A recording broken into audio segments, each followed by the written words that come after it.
আন্ডারওয়ার্ল্ডের দ্বন্দ্বে পুরান ঢাকায় তারেক সাইফ মামুনকে হত্যা করে সন্ত্রাসীরা। আলোচিত এই হত্যাকাণ্ড নিয়ে ব্রিফিংয়ে ঢাকা মহানগর গোয়েন্দা পুলিশ জানায়, 2 শুটার 2 লাখ টাকার চুক্তিতে এই খুন করে নির্দেশ দেয় আরেক শীর্ষ সন্ত্রাসী রনি। এদিকে আওয়ামী লীগের কর্মসূচি ঠেকাতে আইনের সর্বোচ্চ প্রয়োগ করা হবে বলে জানানো হয় ওই ব্রিফিংয়ে।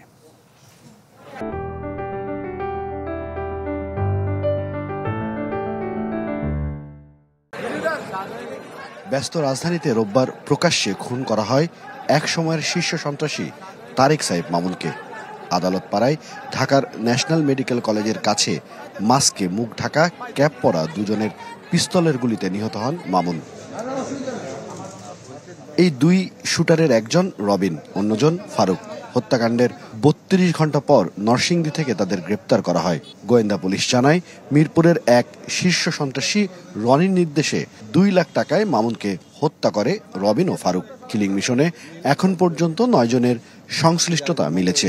হত্যাকাণ্ড নেপথ্যে যে এটা সেটা আমরা রনিকে অ্যারেস্ট করলে এই জিনিসটা আমরা আরো ক্লিয়ার হতে পারবো। আমরা চেষ্টা করতেছি রনিকে অ্যারেস্ট করার জন্য। 2 লক্ষ টাকা হয়েছে এবং 2 লক্ষ টাকা পে করছে, তার ভিতর থেকে 1,53,000 সামথিং টাকা আমরা উদ্ধার করেছি তাদের নিকট থেকে।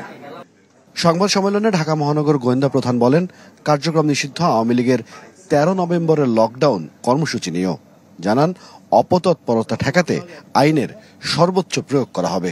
আমরা সবার সহযোগিতা নিয়ে ইনশাল্লাহ এই যে যারা যে ভীতি করা একটা পরিস্থিতি বা তারা বিভিন্ন রকম যে অপতৎপর চালাচ্ছে, এটা আমরা কঠোর হস্তে দমন করার আইনের যেটুকু প্রয়োগিক ক্ষমতা আছে এটা আমরা সর্বোচ্চ প্রয়োগ করব এবং দমন করব। এদিকে ঢাকায় বিভিন্ন স্থানে অভিযান চালিয়ে 44 আওয়ামী লীগ নেতাকর্মীকে গ্রেপ্তার করেছে পুলিশ।